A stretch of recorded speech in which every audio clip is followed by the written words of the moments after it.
What's up, fam? I'm Candace Wynn, the founder and executive director of BOON, the Black Next Gen Network. This month in the BOON community, we're talking about how to help youth navigate doubts in their faith. Now, I'm certain that each one of you dedicates countless hours per week to laying a strong faith foundation for your students. But what happens when they express doubts about their faith or question the existence of God? You see, it is so essential that we recognize that their questions are a gift to their faith journey. You see, questions serve as a bridge between curiosity and understanding. And as long as they remain curious and are asking questions, we have an obligation to honor their curiosity and engage the conversation. You see, when we give them a space to ask questions, it helps them to develop their own language around the things that they personally believe. And that provides a space for them to learn how to articulate their faith. And when a teenager can articulate their faith, they're in a better position to own it and to live it. Why? Because it's theirs.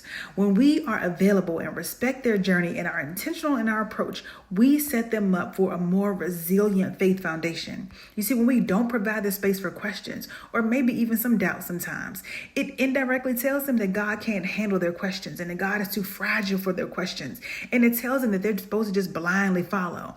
And now listen, we all benefit, and I mean all of us benefit from that gift of free will.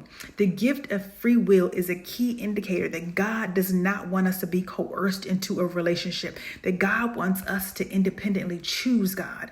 And how do we independently choose God? How do we independently choose anything? By knowing more about it. And how do we learn more about things? Is through asking questions.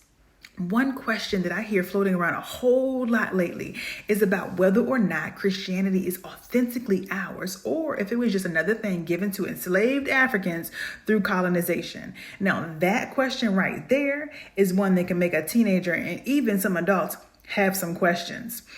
This month on our podcast, we are talking about that topic specifically.